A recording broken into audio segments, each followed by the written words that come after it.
Hello and welcome to episode 47 of Rival Banter. I'm one of your hosts, Luke Croft. Joining me, as always, my esteemed co host and Times Person of the Year 2026, ladies and gentlemen, Seth Martin. That's me. That's who I am. He's accomplished much in his life, including this amazing figurine shelf that he has behind him. Yeah, just take a look at it. Right, we finally upped the game. I feel like it's like the one thing that just brought the basement together. The basement where I come to work and play with my toys. And now you don't have to worry about cats jumping up and knocking stuff over off of it. I don't know if that was a problem Right. before. Like a small problem. Yeah. It definitely did occur. How's your week been, my friend? It's been good. Just busy. Busy as hell. My school, like the whole county school division, lost internet today. So like after it was like we were like one block into the 4 block school day. So it's like, what do you do? And you just kind Someone of just have to didn't make it. pay the bill. They were like, "Hold on, I gotta call Spectrum real quick." They said a line got cut somewhere or something like that. Who For the whole knows? district? I guess It's single point whatever. failure, baby? I had no idea, no That's idea. But that's crazy. they said to expect to be out of it for the week. The whole week? Dude, they just letting you work from home? I'd just make it I remote wish, learning. I wish that would That's be nice. I think crazy. we're out of those days, or else maybe they would. But An entire week without internet. maybe that's a maybe. That's a maybe. But who knows? Either way, a whole day is crazy enough, you know? Yeah, it was wild. It was wild times. A weird energy without the internet, like Yeah. primal nature. Yeah. Were you, like, choosing what students you'd eat first? You have to think about it sometimes that way. Yeah. You gotta. It's It just it's eat just or a be fact of eaten. life, yeah. Hmm. What'd you say? Eat or be eaten. That's right. Yeah, yeah. I thought you were asking me. I'm like, Would you rather? this is rival You're a banter. pacifist. I don't know. Like maybe, That's true. maybe. Maybe becoming a little less so the older I get, but Hey, you don't know.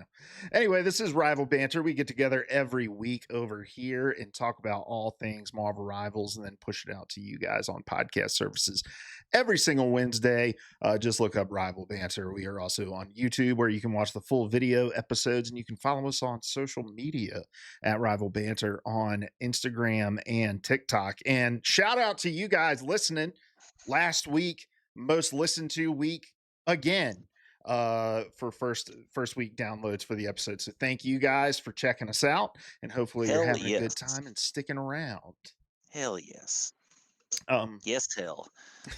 Wherever you're listening to us, though, make sure you're following. Make sure you leave a 5-star review and a comment. That'd be greatly appreciated on our end. But we're just happy you're tuning in and you care enough about what we're saying about this silly game that we love so much. So, um, also join up on our Discord. Link is going to be in the bio. You can join up there. We've got some cool people that talk about you know, all things Marvel Rivals. They share their unhinged screen names in there, that sort of stuff. To come join the fun. Links in the description. All right, Seth, let's jump into some viewer comments. We have a little bit of a weird episode today because there wasn't a whole lot of news. I feel like Guang's keeping it close to the vest ahead of this LA event next week. So, but let's jump into some viewer comments. I'm going to let you read this first one here from Aiden Heat, Seth. Why don't you hit us with what good old Aiden has to say? I'd love to. Good old Aiden says, I've been enjoying Elsa pre and post patch. She is extremely mobile, and I agree with what you guys said about her being more of a daredevil. Thank you. That was me adding thank you in. She can feel tanky simply because of her constant mobility if you know how to cycle her kit. Just today, I've started seeing her get banned in competitive play, Grandmaster 1 lobbies. Also, love how close you guys are getting to Grandmaster. Best of luck. Yeah, well, we'll talk. Best of luck to you both, and I hope y'all make it by season 7. I've been loving this podcast for some months now. Y'all have great humor. And thank you so much, Aiden. I loved this one. Luke sent this comment to me in a text message earlier in the week, I guess, when it was sent. And, it just makes you feel good to kind of hear that. Number one, like to see somebody acknowledge like just a strong bromance. And number two, Whatever number two was, I forgot. Talk to me, Luke. Yeah, yeah, I'll start there. Aiden, thanks a lot. We appreciate the love.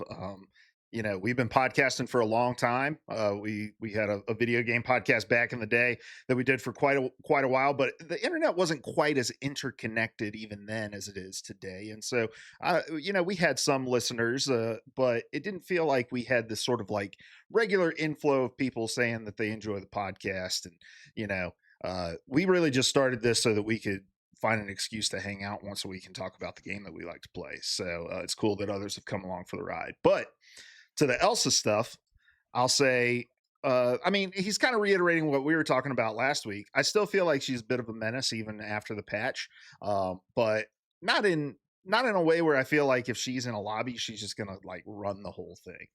I don't know. Yeah, she's not a must ban for me. I think that balance, that the patch did help out with her manageability a little bit more. So, yeah, I mean, she's not somebody that I like hate to see, like maybe a DPS Deadpool sometimes, or a heal pool in some lobbies, stuff like that. I'm just kind of fine with Elsa overall at this point. Could take her, could leave her.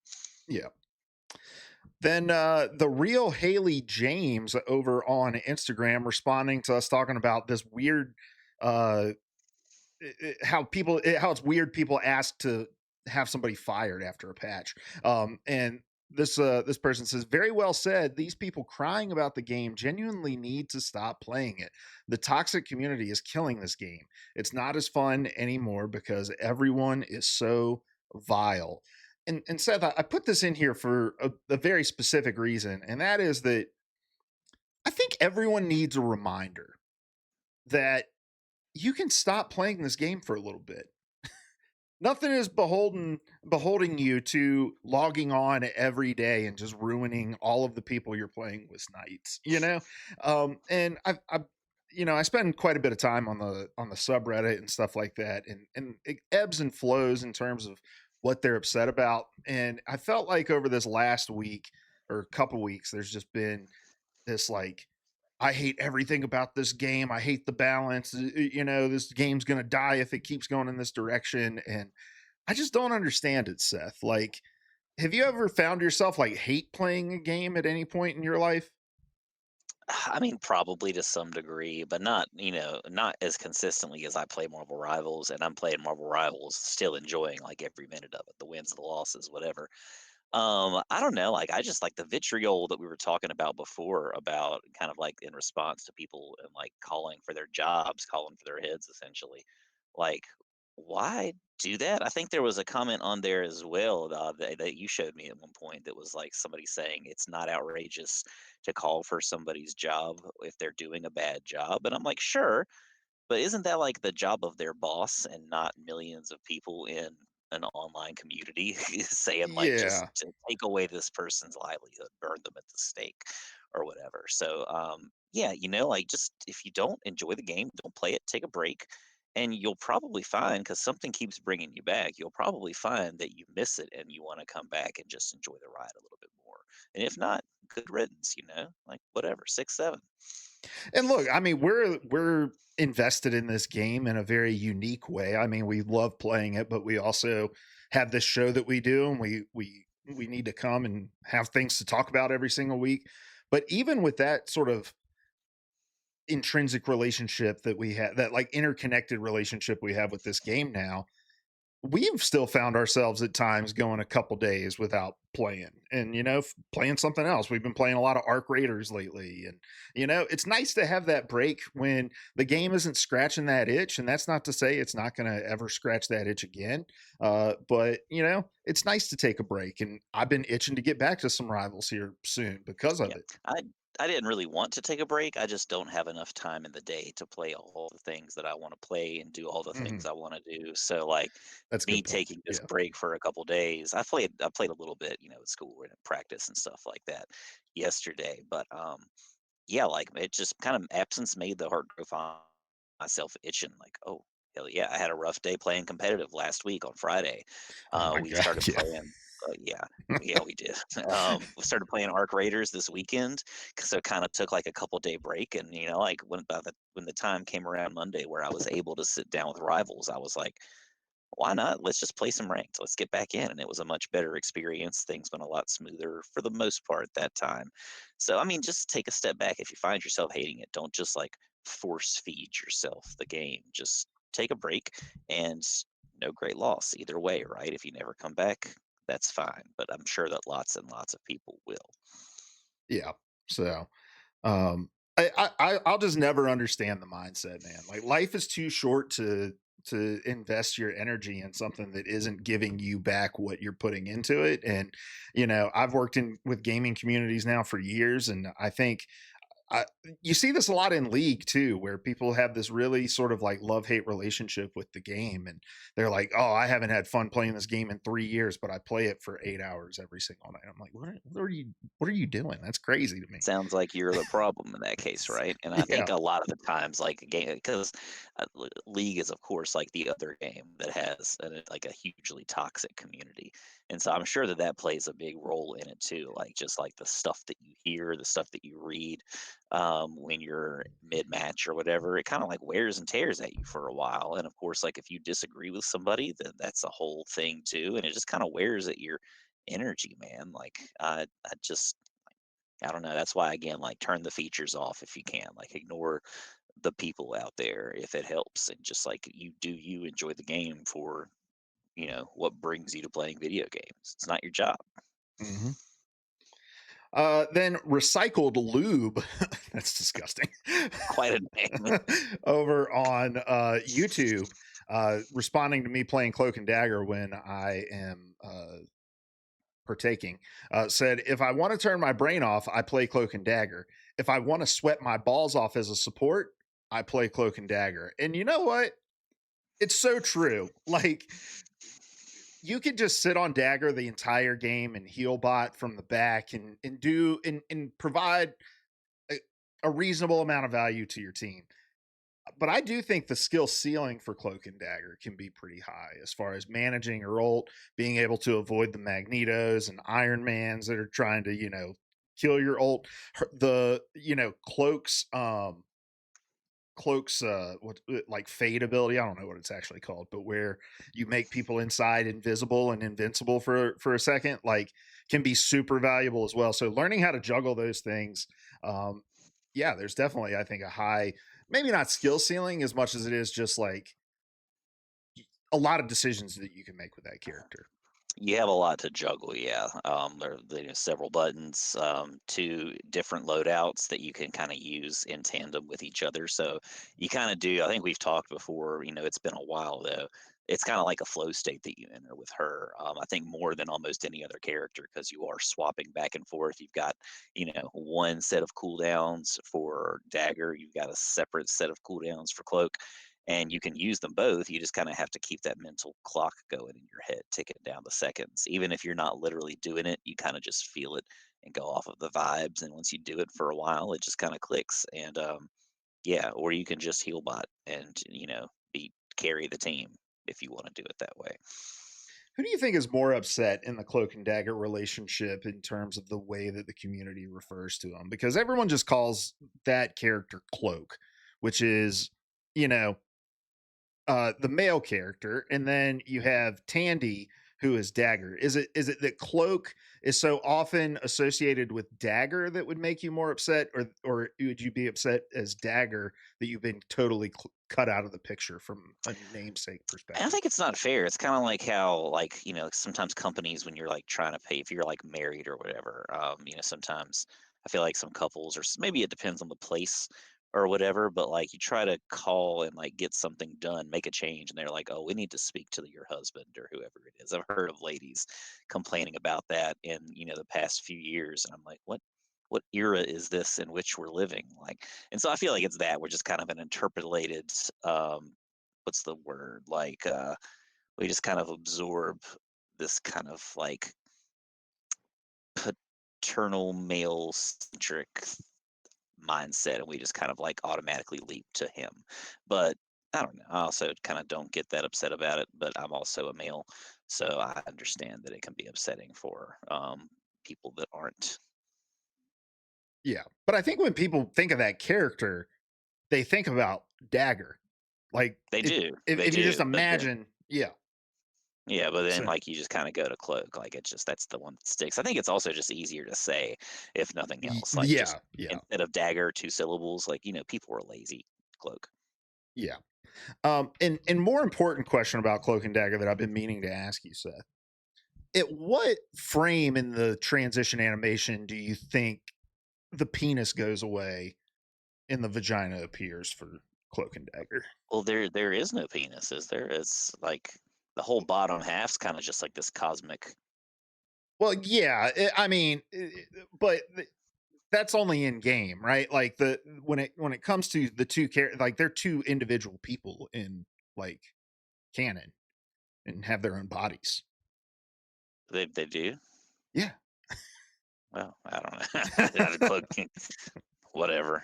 You thought Cloak was like some internal ghost that had been intermingled into, and maybe that is the No, way it is in the game. I know they're two different people, but they get like kind of fused together. But I don't know. I guess I haven't really read any Cloak and Dagger comics, or I never watched this show with the brief show that was a thing a few years ago. But did he have like a separate body after they get Oh entangled, or is he kind of just like the half no, man? I think he's like a whole person still in most of the other stuff, but I don't know. Okay, Maybe correct me on that. I'm leave not the us lore leave us guy. yeah, leave us a comment. So do something to correct us here. None of us are experts in Cloak and Dagger except for the playing of Cloak and Dagger in this game, and even then, maybe amateur, if not expert. And I think it's the final frame of the animation. I think everything happens and then last frame penis, last frame That's vagina. the last thing to kind of fall into place. Yeah, yeah. It just kind of twists into existence or out of existence, I guess. But Exactly. Yeah. okay, Yeah, yeah, that's I don't know. Let us know what frame you think it happens on. I don't know how many frames are in the animation, but figure it out. All it's got right. to be 6 or 7 at least. Yeah, at least 6 or 7. All right. Next comment is from Cloudy the Goat talking about the Elsa Bloodstone Ultimate. Says, "I'ma be so for real. It's a shitty version of Jeffold. It's been destroyed 90% of the time, and most of the time, unless you're point blank, it doesn't even hit." Um, maybe?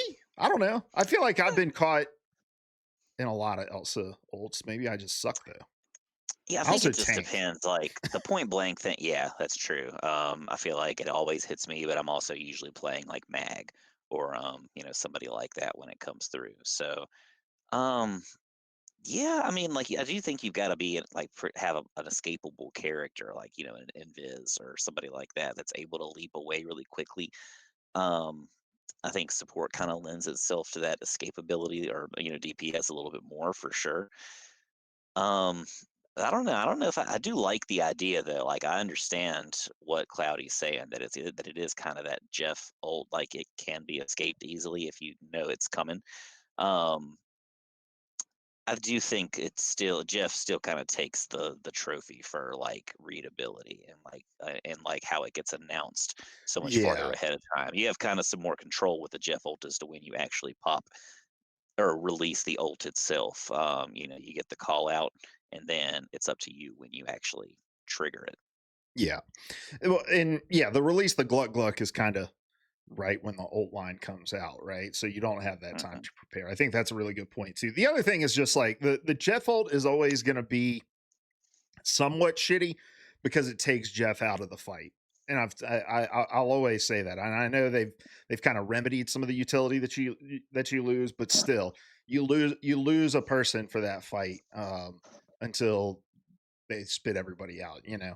Um, but I do think that I do agree that like the Elsa one is a little easier to destroy now with the nerfs, and I've been seeing that a lot more. But you're just relying on your teammates to turn and see it and shoot it because, like I said, I'm a tank. I'm probably caught in the damn thing. So Yeah, we did find out, or I think I don't know if we ever talked about it, but I know that I have cleansed it, and it seems like it kind of like, even though it doesn't remove the ult altogether, you kind of like push your friends, your teammates out of the ult, which is helpful. oh, that's nice. So it cleanses like the stun, not necessarily getting rid of the glug glug.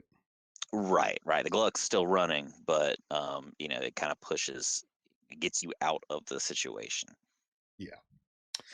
Then our final comment from Tugboat Tucker says, I think when the second guy, that's you, Seth, said Mhm. it seals a deal for me about Rogue grabbing Deadpool, um, he actually was implying that he actually learned how to play Rogue. You've played a little bit of Rogue, Seth. I have. I like this read, but that's really not what I was going for. It. I think that's kind of a joke on me. Like, that's kind of my incentive to play Rogue is to just see the cheeks. Mhm. I was not implying that, but now that you say it, yeah, that could be a fun way to kind of like look at playing Rogue or something to kind of look out for, like kind of a little carrot on the stick for me to play some more Rogue. I've talked about playing her before and kind of wanting to a little bit more.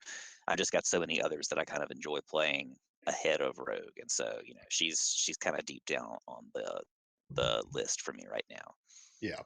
Her buffs feel really good though. The lower cooldowns and the increased damage. I think if you want to start learning to play Rogue, now is a good time. I think she's Yeah, I've in a been good seeing her spot. in the matches I've played. She's been killing it. For the most part, as long as anybody kind of has a brain in their skull, they've been kicking ass with her here recently. Yeah.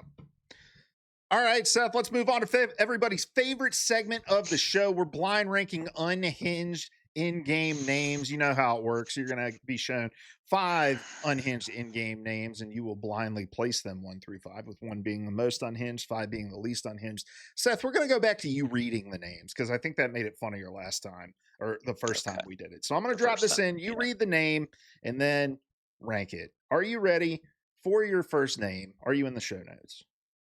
I am in the show All notes. right, here you go with the first name. Loading.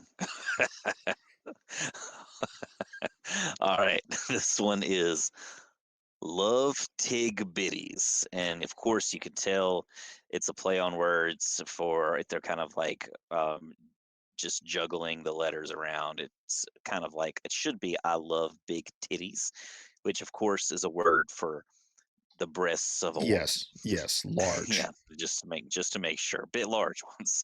I Well, like look, this. there's nothing on here that necessarily specifies on a woman.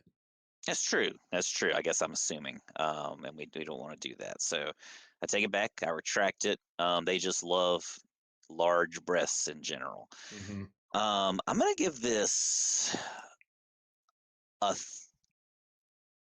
3. I'm All gonna give it right. a 3. I enjoy the wordplay. I like there's a number in there. You got like the 0 going on, and the O in love. It's solid. It's not like laugh out loud. I'm cracking up about it. Funny. All right, here's your next one. Scroll down. Poop shafter. Poop shafter. It implies I like to mansplain I love it. I love it. I feel like it works. Poop shafter. It implies something to do with anal sex. The shaft of the male genital and the chasm of the anus. Yes. um, Yeah. sure. So poop shafter, I like this. I think it's a 4 for me. Again, like it's cool. It was unexpected. It's just not how I typically think of that in my mind when I do have to think about All right. it. Here, Okay. here's your next one.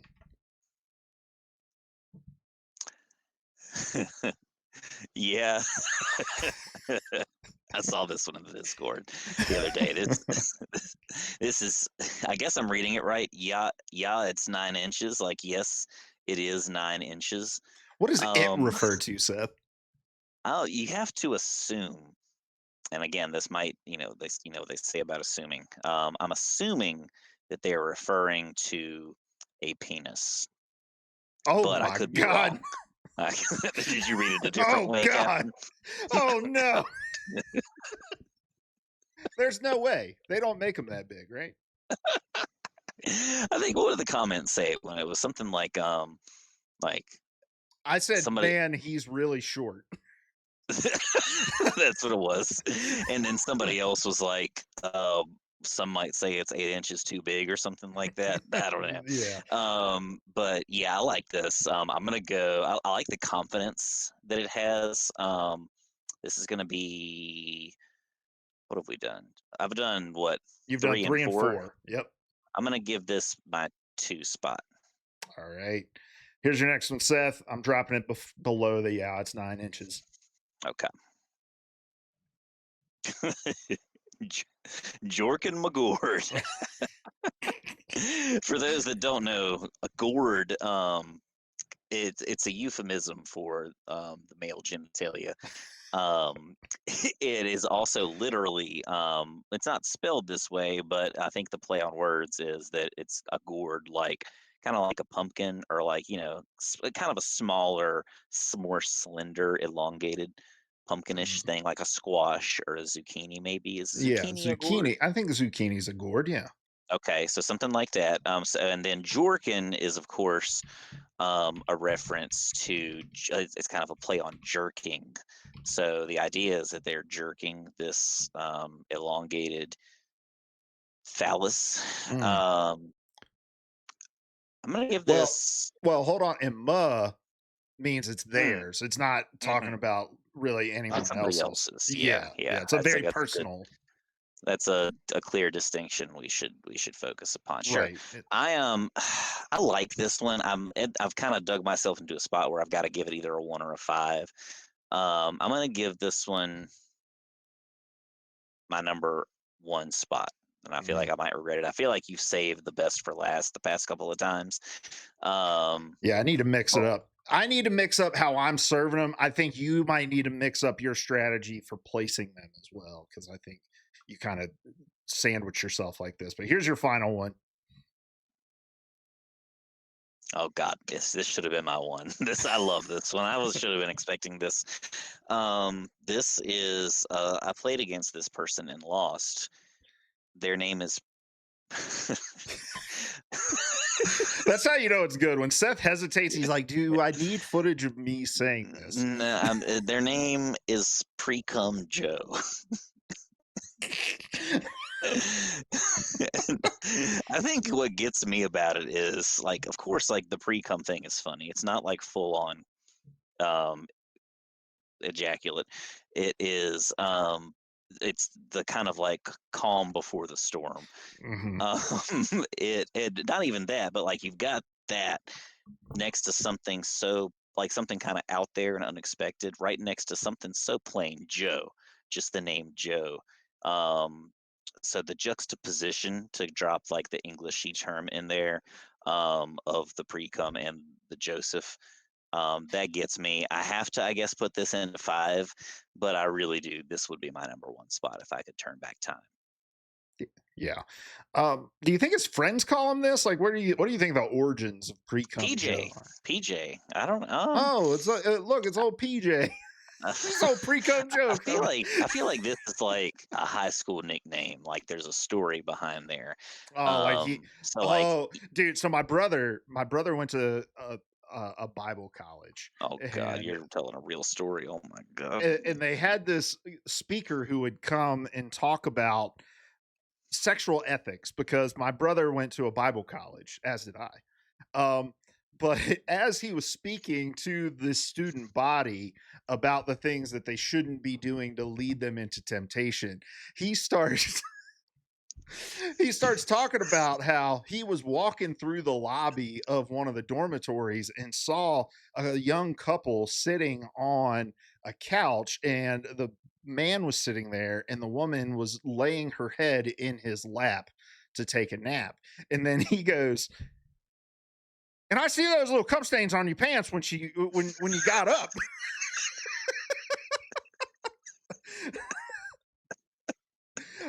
I see the little stains on your pants.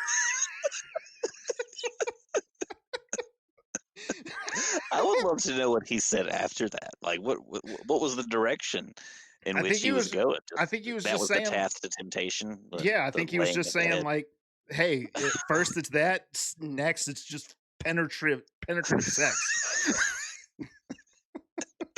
I don't know. I feel like this is like a, like there's like a guy was like talking to his friends one day talking about an encounter he had, and like in high school, maybe like the first couple years of college, and when you're still kind of young and innocent, but you're kind of growing and learning, and maybe this element was involved. This Mm, kind of like pre-substance, yeah. and that kind of became their nickname. Maybe there was a story about it, like the stains on the pants or something like that, and then everybody started calling him Pre-Cum Joe. I don't know. I love it. I think it's like poetry.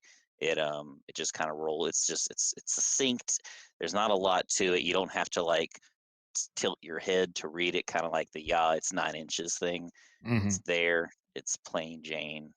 It's elegant. I love Yeah, I like it because Pre-Cum Joe is either a day trader or a meth dealer. Those are the two options. it. So Okay, I can see it. all right, Seth, great job on that this week. If you want to submit your unhinged in-game names, make sure to join our Discord server. We have a whole channel of them, and I love it because people in our community have been posting their own. In fact, a lot of these were from them. So, all right, Seth, let's move on. Let's talk about our weekend rivals, and let's talk about how much we wanted to throw ourselves off the edge of a cliff on Friday when we went on a 6-game losing streak. Oh, for me, it was even more than that. I think it was like an eight or 9 game losing streak because I played 4 matches earlier in the day. Won the first one, and I was on cloud nine. I was like mid diamond two at that point, and then subsequently lost 3 back to back. Got off. Met up with you later that night. We played what? Was it 6? I think we played 5. I think we lost 5. Okay, so we lost 5, and then just back to back, we won nothing, right? Yeah, I don't think we won a damn thing. And so it's just like I deranked all the way. Like I earlier in the day, the first round I lost diamond two. By the end of that night with you, lost diamond one or diamond three. So I was back to plat one. I've since re-ranked up to diamond three. Very low in there. I haven't really played that many matches since this past weekend, but I'm still hopeful, still kind of ready to push. I just had a bad run of luck. I think we both did on a lot of those matches, and It there was a were usually matches where something was starting off super well. Like I know at least like 5 matches that I played, like we just dominated. My team would just crush the first round, and then somehow somebody would make a change on the other team, or it was like they handed the controller off to somebody else and they were a whole mhm. different team all of a sudden. It's wild how that can work sometimes. But yeah, it was enough to kind of crush the spirit a little bit. But I know it wasn't me necessarily, like or it wasn't. Sorry, I know it was kind of like us or the team in general. I wasn't like hating on the game or anything like that. I think that's an important distinction to make. Yeah, for sure. And we were also just running into a lot of stuff that was like weird compositionally. Like Hmm. we had that game on Idrisil's Path where like we rolled out a spawn and I was solo healing and we had 2 tanks, 3 DPS. And then at some point, I think in that game we had like 4 healers and like it just Hmm. was making no sense. But then the other thing that we kept running into is triple tank. Yeah, I think like yeah. 2 or 3 of those games, the teams went triple tank and we just had no idea. Like our team just fell apart without knowing how to respond. Right, like, just didn't know what to do or kinda, like, how to get around it, yeah, and I think it depends on the tank as to, like, what the play is, I think sometimes those situations kinda got us because, like, you and I tend to be in roles that, like, it's hard to flex away from, like, do you lose a tank? Do you lose a support player? I think one game we played, um there was like some debate. Like we had, I think I was a tank, you were a support, and we had 4 people vying for DPS spots, and we're like, we can't switch. there's nothing for us to switch to. Like there, everybody else is just kind of hovering over different DPS characters that they want to play, different duelists, and we're just like, this is a there's literally nothing we can do. You Yeah. guys have to figure this out. I will say I have a vendetta whenever I see a heal pool in a 2 healer comp. at like the very start of the match, I'm automatically pessimistic. I'm like, I just don't see it happening. Don't see it working out. Um, Have you run into that many bad Deadpool? What's the yeah, origins of this, yes, Seth? Let's yes, I unpack have. this. I don't. I just like I think that he's just a solid third, kind of an Ultron. Although Ultron can, if you play him really, really well, he can do miracles. But I think that he's kind of like in that Mantis Ultron spot for sure, where when he's heel pool, sub pool or whatever, he's he just doesn't have the crazy output unless you're just really, really great with him. So I think that you kind of lose some of that output in the moment to moment, that you don't like, that you maybe get a little bit more with a Cloak or a Luna or an Invis, somebody kind of more traditional like that. A Gambit now at this case in a Mhm. lot of ways. So I just don't know. I've played, I feel like, with so many Deadpools at this point. I think that like the consensus seems to be the clear winner of you know the the three tiered Deadpool. What's the Christian term? The The the Trinity. Trinity, okay, something like that. The Deadpool Trinity is tank pool.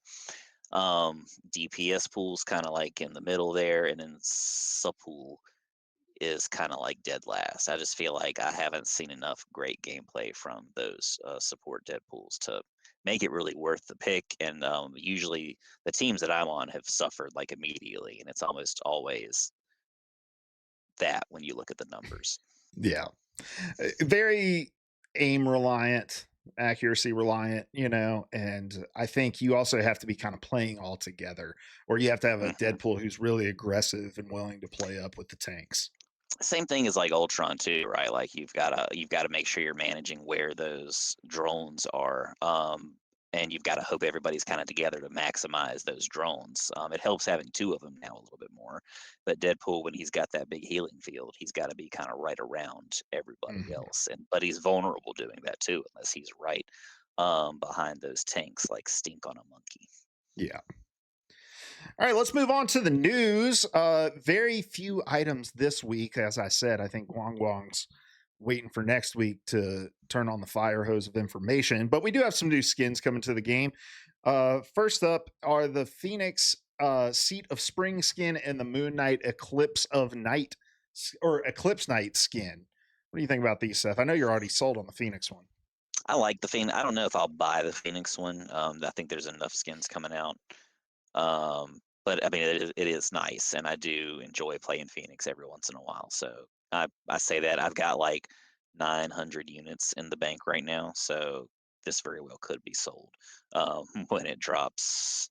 It says the 27th. What day is that? That's Friday. That's Friday, right? Yep. Okay, yeah, Thursday, Friday. Yeah, I'll probably be buying Phoenix if I'm just being honest with myself. Yeah, the Phoenix skin's cool. I don't play Phoenix enough to get a whole lot of use out of it, so I'll just wait for it to roll back around at some point. She's Um, kinda in that, like, same boat, I think, as, like, Scarlet Witch and, one or two others where I feel like a lot of her skins that exist already kind of, like, are very samey. This one I feel like is just kinda unique and different, just where she's in mhm. the kind of the pantsuit or whatever. Yeah, I like this one a lot. Yeah, The hairstyle's different too. It just kinda it's unique. yeah, I do like this Moon Knight skin. I got the trailer pulled up now, um, and I saw somebody in Reddit ask what the like cassette tape is about on the like icon for this skin, and the top comment at least said. Uh, Cassettes have an A side and a B side, so it's like the two sides of Moon The Knight. duality. Yeah, the duality of man. But no, I'm digging this skin. At first, I thought it was a Gambit skin for some reason. I don't know It's why. the It kind of purple eyes, I think. that might be it. Yeah, and this doesn't get any kind of like updated sound effects or anything. I don't think so.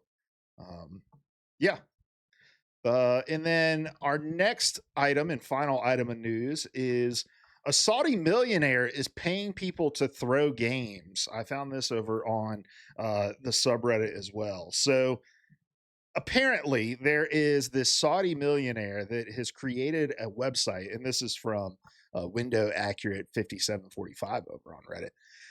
And this website basically, you can put a bounty on somebody's head that has griefed one of your games, thrown a game, been toxic in your game, and then people can pay money into that pool. And if you can send proof that you got into that person with the bounties lobby and trolled them back, you get an 80% payout of whatever that bounty is. Um, what the fuck? That's all I gotta say about this. Did you look at this at all, Seth? No, no, this is kind of breaking news to me. That's nuts. Like who? I guess I'm saying who has time to kind of organize or like orchestrate this kind of thing. I guess millionaires do, but like, holy crap! Like, why? You're making the experience so much worse. Like, you're not just targeting that one person when you're doing this kind of thing, but you're affecting no less than four other people, right? Yourself, if you care about your rank at all or whatever, and then of course like anybody else that's trying to win those games. So, and this is horrible. This is like the just, ugh. Yeah, and like, so this was the other picture of the actual like bounties that are posted, and one of these is J3, which is just a Twitch streamer. Like J3 is a big Marvel Rivals content creator, but then the other one of these, the this one for Rocket is just about the Rocket not shooting his gun, which is like every other Rocket you run into in a ranked lobby. So it's like not only are you ruining people's games for a chance at whatever 80% of $40 is, um, but it might not even be somebody who actually griefed a game because there's no way to verify. It's like vigilante justice, though, right? Like they don't feel like Marvel Rivals is doing enough for the situation, and so they've like put up their own, wanted dead or alive boards. But Yeah, I mean it's it kind of icky to me. There is like this tiny little element that I've there, like almost said like hell yeah, stick it to the people. Like karma comes around, but like this is it's not natural. It's unnatural. I don't really care for it. I want no part of it. This is I would be miserable if I knew that like somebody had thrown a game that I'm playing on purpose, especially, like you and I were grinding trying to get up to like a new rank that we haven't been to before, and to know that like this kind of thing's out there just like messing up the whole system. I mean, it's terrible. yeah, who knows how popular this is? But you're right. It's like I can go to the movie theater and watch Batman and think, wow, what a cool vigilante taking justice into his own hands. But then if I see somebody wearing tidy whities over his pants, clotheslining jaywalkers, I realize how big a loser behavior it really is. Hmm. And that's what this is. It's like in principle, I get what we're doing, but in practice, it really just makes everyone who participates in it seem like as big a loser as the original person that threw the game. Yeah. All right, Seth, let's move on to our topic of the day. I have a fun one for us this week, and I don't think we've done one like this since the game has come out. But you're an educator, Seth. You know about rubrics, you know about evaluating student performance. I've been noticing a trend on Reddit of a lot of negativity. Well, just around the Rivals community in general, a lot of negativity around the game. So I figured right now would be a really good time for us to take a step back and give Marvel Rivals a report card of their performance in different subjects of the game. So that's going to be our topic of the day. We'll go through these. Let's just talk about what grade you would give each aspect, and we'll have a discussion about it. And then if you guys want to get in on this action, there's going to be a link in the description to a survey that you can take that will be your very own report card for Marvel Rivals. And if we get enough responses next week, we'll talk about what the community thinks the grades are for these individual things. So, you ready for this, Seth? Let's do it. All right, let's just start with the hot button topic of the last few weeks: game balance. If you were to evaluate Marvel Rivals on just overall how they've approached balancing this game, what grade would you give it? So now I'll preface like everything that I do tonight with saying that I am a kind of a lenient grader in a lot of ways. I teach a ninth grade for the most part, so like you kind of have to be in some ways. I don't. I'm gonna go. My gut's kind of leaning like B for this one. And I think that the game like has it's way better balanced today than it was, in like season 1 or 2. I feel like I think that it's kind of ebbed and flowed, of course, over time. But I kind of feel like I see where they're going and where they want the game to be. But when you run into issues like kind of like the dominance of triple support and things like that, where people can kind of just lean on a certain meta as a crutch and just like it's you either have to do it that way, you have to mirror or not. um, I think I don't know. I'm going B. This now is this an like a typical A to F Yeah, scale or whatever? yeah. Okay, just making sure there's no S or anything. Yeah, I'm going No. B. All right. Um, yeah, I think I would maybe go a little bit lower just because I feel like I think they had a philosophy for balance changes that they have since kind of abandoned. Where I think they were less concerned about all of the heroes being balanced at any one given time, but rather just we'll allow certain characters to have a time in the sun before we, swap them out, nerf them, buff somebody else, and kind of mix it up. And now they've just kind of taken this approach where it's like mega buffs for everybody, only slight nerfs, but we're not nerfing the right things. I think game balance is still kind of a bear that they're trying to figure out from both like a philosophical standpoint, but also from just like an execution standpoint, because sometimes they'll put out a patch and say this is our justification for that change, but the change that they make doesn't seem to really impact that, right? Like, oh, we wanted to take kind of Gambit down a notch and remove some of his oppressiveness, but then they like give him a small health nerf and nerf his spades deck when in reality like it's the ult charge that feels bad and the ult itself that feels bad. So I think I'm gonna give them like a C on this, somewhere in the middle. I think they're starting to get their hands around it. I think they're willing to listen to the community and make adjustments on the fly, but I want to see them take kind of bigger swings at the meta, like take a bat to the meta to try to shatter it and like get new characters folded in. Hmm. Um, Um, Go ahead. oh, sorry. No, I just think I like that you use the word philosophy. I think that's kind of been coming up with Overwatch and how like these five characters have recently dropped. And so, like I think that like originally, especially as like the Overwatch League was developing stuff like that, the kind of like focus on like balance changes was on like the competitive scene and like not necessarily like into kind of making things like kooky and fun. But now that they've added like Jetpack Cat and some of this other stuff that they've done, especially Jetpack Cat. Like there's kind of like this almost like random esque element to like how can you use this cat? How can you use some of these new characters and like just kind of make the game more interesting and fun while still having a competitive aspect to it too. So I don't know. There is kind of I think a balance and a philosophy to that for sure. Mhm. The next subject we'll grade them on is the roster and hero editions that they've made. Take that however you want, Seth. How would you approach that? I'm going A. I like since you know characters one. I guess it was kind of two. It was like a two pack the first time. Since they started with the Fantastic Four and split them up over that first season. They started with a lot of with some big names like the Fantastic Four. They kind of went like a kind of a medium cut, not quite deep, but like with Emma in season two. I think they've done a great job of kind of mixing it up. And again, like we said, I love that there are these kind of deep cut characters like Angela and Elsa Bloodstone in there that definitely aren't as popular. They may be like I'd forgotten Elsa Bloodstone was in the MCU. She was in that Werewolf by Night or whatever it is, the one with the aptly named man thing in there. Hmm. I think she was in that movie or whatever it was. Was it a movie or a show? I have no idea. I've never even heard It's of been a this. while. I watched it the one time. It's like a black and white, like Halloween special kind of thing. Oh, But apparently she was in there. I watched it once, but I didn't really know who she was at the time that I watched it. So she went right over my head.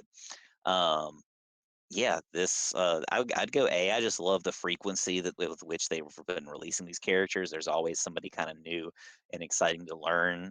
It's like the antithesis of what Overwatch was, like where you kind of have this drought of new characters and content for a while. We're getting like just kind of this tsunami washing over us of like a monsoon of just characters, content, stuff galore. Yeah. I think I'm going to go B just because I agree with everything that you've said.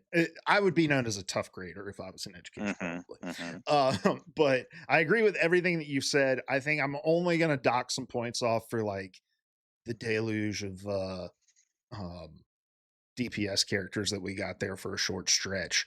Um, but outside of that, I think the hero editions, as far as who they've chosen, have been great. I love what you're saying, like balancing the popular big hitting characters with the lesser known characters. Like, um, I like that. I've been seeing a lot of people kind of like frustrated that this next season might be White Fox and Black Cat.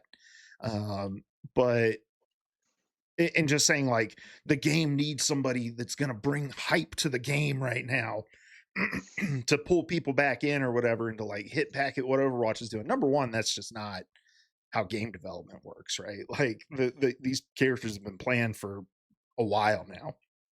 But secondly, like I think you can lean too much on characters, who the characters are bringing the hype, that it starts to kind of affect the uniqueness that you're designing those characters with.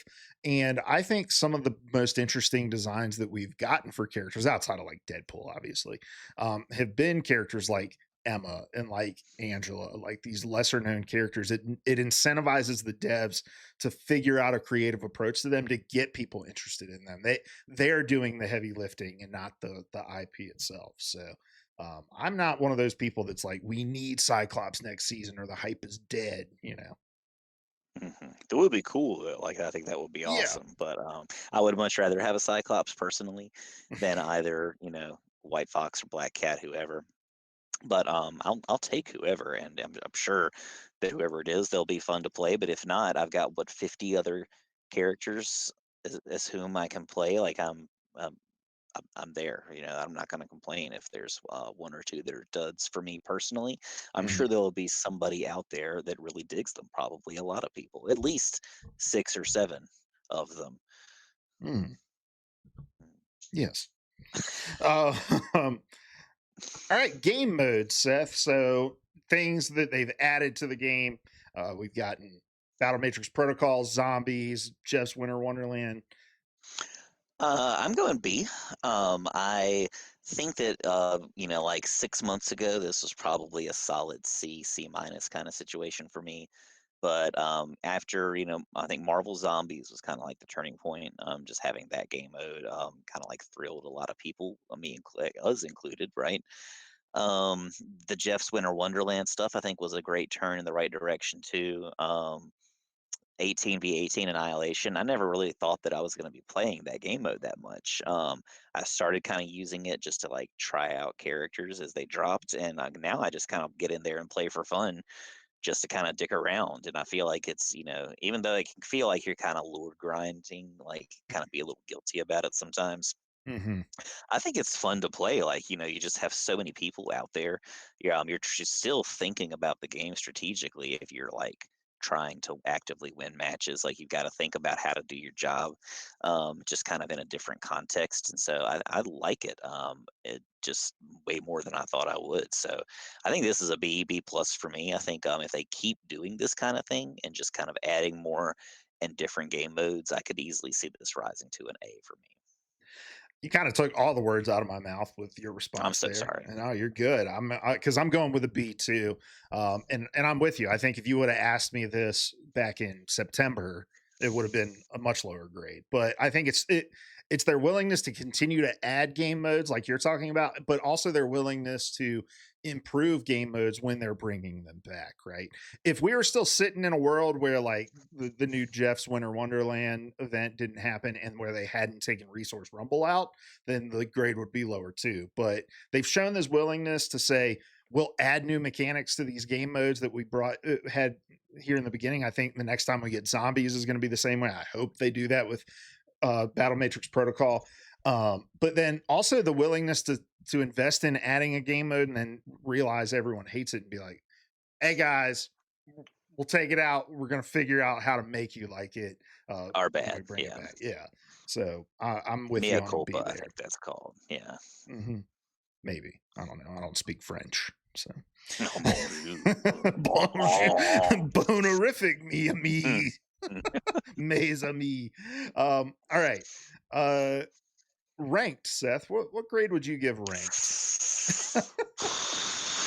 I mean, that's a tough nut to crack, right? Speaking of pre-cum Joe. Um, I I do not truly know. I mean, I still like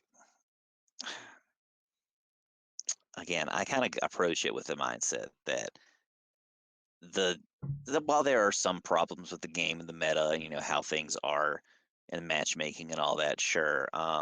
Overall for the experience, I'm gonna go B as well. I could see this being kind of lower. I could also see it. I don't know if I could see it being an A by any means, but I'm gonna go Mhm. kind of like B minus right now.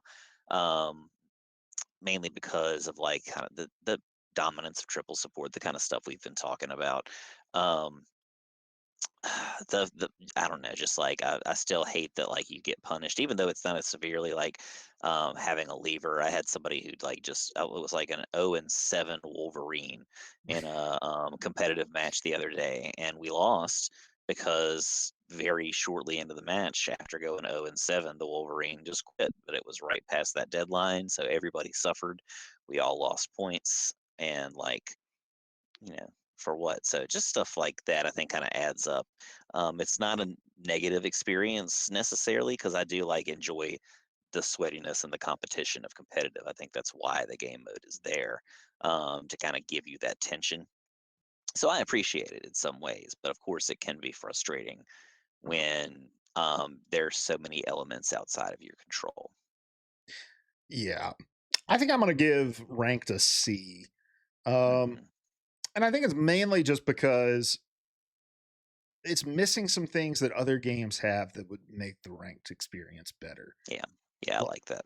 Like you keep bringing up the like stay as a team option, and how much you'd love that. Like that's such a simple feature that I think would improve the ranked experience. I was watching Queso the other night, and he's been getting back into Rocket League, and he just had this random dude named Monkey added to his team for one game, and they popped off together, and they stuck together for that whole night. They played again 2 nights later and like won a tournament in Rocket League. That's how uh, you build communities, yeah. right? Like it's like why not? I'm still optimistic, like it's gotta come. But like I mentioned, I think my kind of biggest gripe is that there's like I feel like there's so little control. It just really is a crapshoot when you go into a match and you just never know who you're gonna be with unless you're already grouped up with them. And so like why not, if you can make the change, why not give that little element of control? Like we've said before, I feel like 7 times out of 10 when you do that, when you use that feature in Overwatch or Rocket League or whatever, you pop off together for one game, but then like some other variable changes, like another player doesn't, return for that next match or whatever, and the whole thing is still it's like wash the next game, nothing works Mhm. right.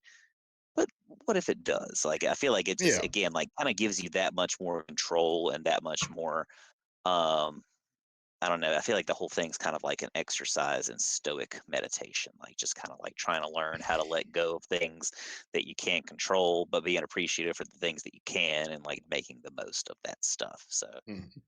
yeah, Yeah. Ryan Holiday I don't know who that is.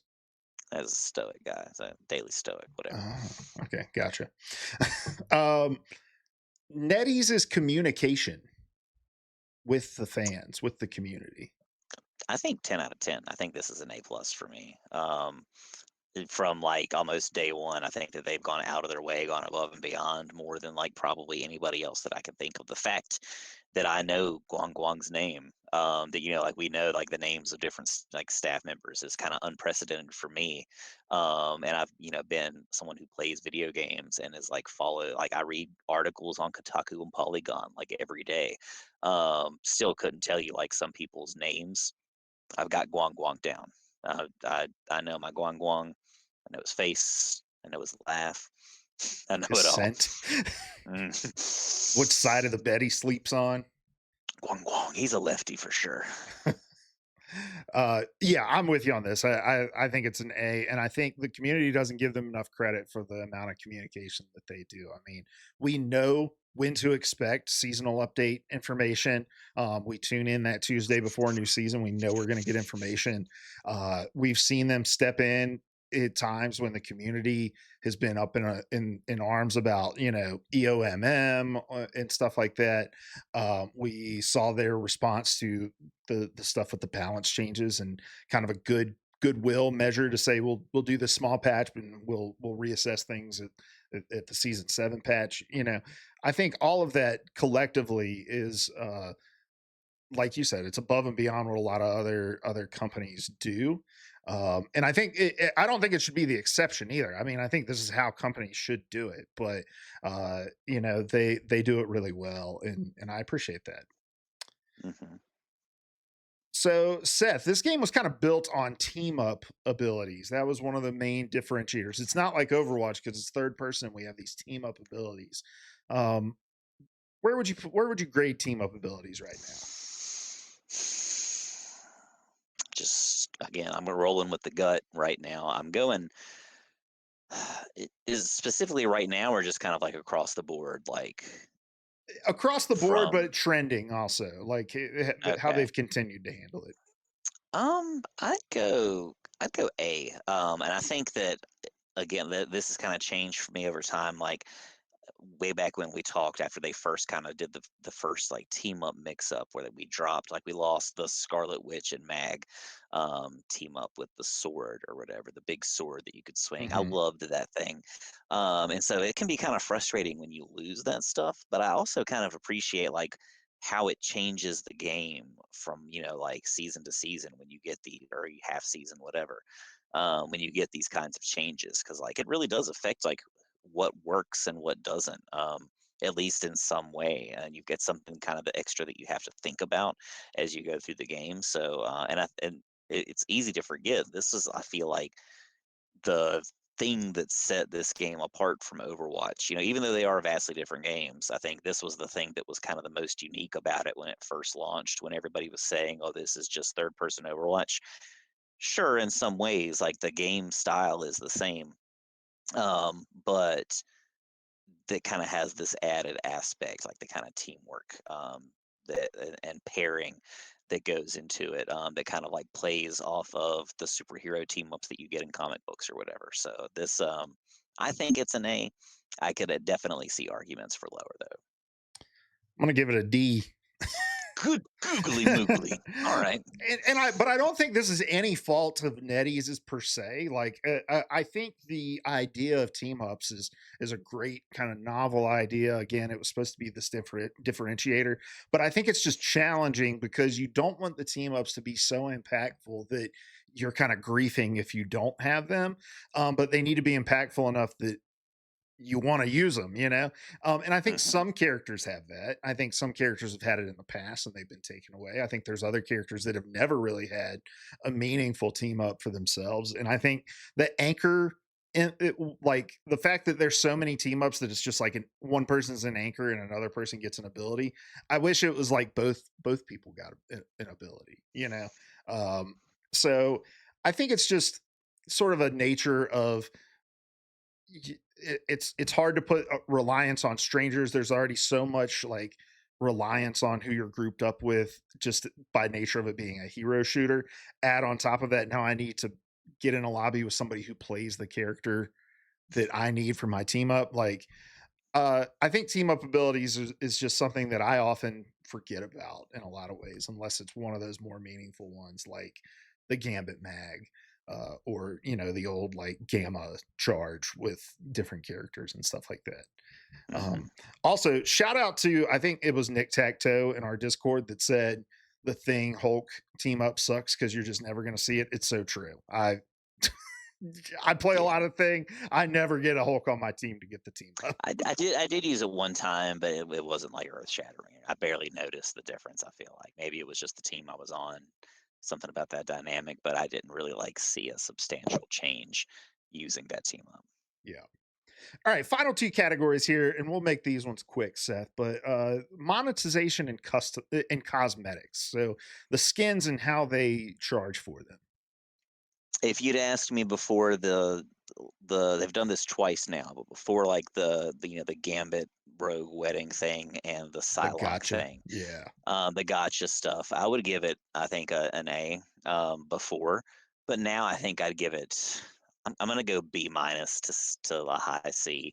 I still do appreciate like there's not really anything that like is game changing or like pay to win or anything like that. You're not dealing with loot boxes necessarily until you kind of are like these kind of gotcha mechanics that with the balloons that you have to pop, and it could be that you get like the big thing, the skin pairing.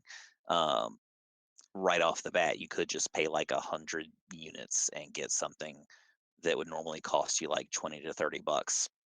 Um, that's not really my thing. I like immediately regretted. I didn't do the Psylocke one at all because I kind of like morally stood opposed to it.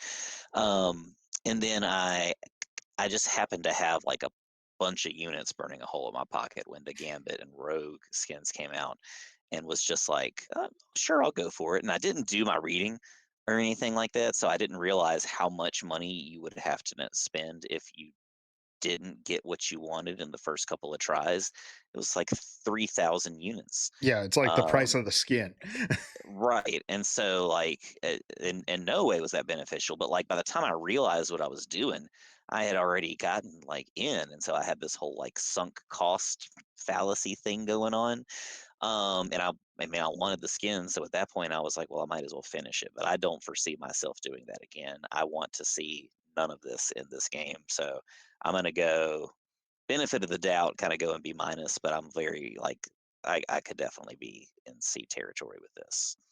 Yeah, we're back in line on this one. I'm probably in the B territory because I think for the most part, everything that they provide, you get a ton of value out of. And I know Hmm. people are, kind of negative about the like 990, special events that happen and that sort of stuff. But in my opinion, you're getting three skins in a lot of those events. $10 for three skins. That's not terrible in my opinion. But yeah, the gotcha stuff is not my thing. In some ways, it's kind of worse than gambling, right? Because it's like you said, you get 500 units in, and it's like, well, might as well just take it the rest of the way. Whereas if you're gambling and you lose a couple, it's really easy to, not really easy, but for a lot of people, it's easy to just say, all right, going to cut my losses and walk away. But you don't need to invest anymore. But Hmm. yeah, I'm not a big fan of the gacha, and that kind of put a bad taste in my mouth and lowered this grade too. Yeah. Finally, map design. Seth, where would you put us? I think the more I kind of think on it, I'm gonna go.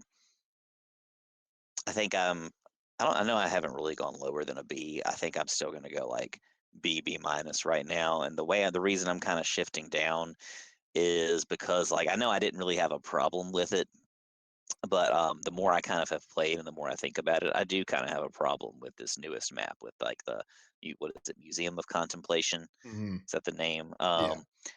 Yeah, that final point, I don't even think that that should be a competitive map anymore. Like now that I've played on it, like I've lost a game on there, a competitive game no less, because like of some mechanic dealing with the duckery and the whatever. I forget exactly how it worked, but like fully touching the point, I've lost a match because of like the way in which I was touching the point, Mhm. the system didn't register it. And so like that just kind of not even counting the ways in which it's kind of this just huge floating shield that blocks you in ways that no other point will do in any other map. It's just gets bonkers to me. So I'm kind of trending down on this one, but there are more maps to come. I'm sure that they've heard these complaints too, and will probably kind of like make justification, or not just for they'll rectify it as we move forward somehow, some way. Yeah, I think I'm gonna go C on this one just because there's been a few maps like the Museum of Contemplation stuff. I agree with everything you said there. I also just don't like maps like that and like Araco where it's so geometric and like a lot of sharp corners and hard chokes.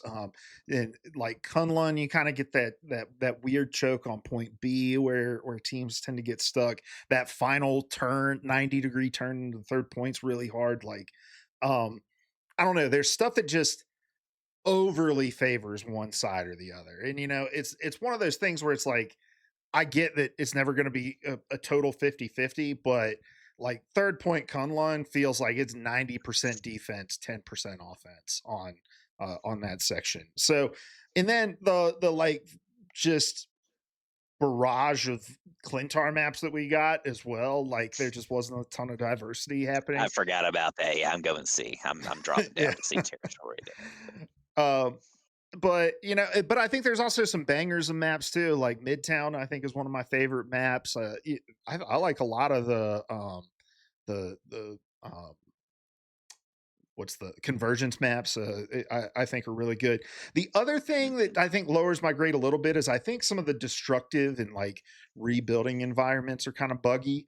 Especially on like the other New York map, like with the cat Central Dracula's Park. castle, yeah, Central Park, where the Dracula's castle's rebuilding. Like I get caught in there a lot, and it's just like weird. So I'm probably going to give them a C. I think they could definitely improve on some of their map designs. And I love that destructibility and I love Yeah. that stuff, but like it just especially in a competitive game where it can cost you time and energy. Yeah, Mhm. C for me. Yeah. All right. Well, let us know what you guys would give Marvel Rivals on this report card. You can do that in the link in the description or just leave a comment and let us know what grades you agree with or which ones you disagree with. But we're going to get out of here. We'll have a ton to talk about next week with the event happening in LA. And I'm sure we'll be getting some season 7 news here shortly as well. But Seth, until then, what are you going to be getting up to in game? I'm planning on playing some Arc Raiders with you here in a few minutes, but until then, or probably after then, just gonna kind of keep that grind alive a little bit. I think I'm gonna try to make it less of a grind, and kind of stick with. I got away. I think my problem was because I got greedy. I was getting too close to the sun at Diamond Two, and wanted it too badly. So, and I kind of dropped my rule where I usually like if I hit 2 losses, I'm done for that day, and we're gonna wait until the next day. I totally disregarded that. We lost what was it, 6 or 7, whatever it was, 8 games in one day, and I won one out of all of those. So that was my bad. That was the problem. I am the problem. It's me. So that's gonna be my plan. Is just kind of like take a step back and just if it happens, it happens. Just play the best games that you can. Yeah. I finished my battle pass. So right now I'm really just playing for, the rank. And Same. so yeah, I'll be grinding for GM. We'll see how high we can get. I mean, we're already locked into our skin rewards. We've already got our borders for this season as well. So now we're just kind of playing for the love of the game and trying to beat our peak, which I think for both of us is Diamond 2. So, or did you get Diamond 1 that one time?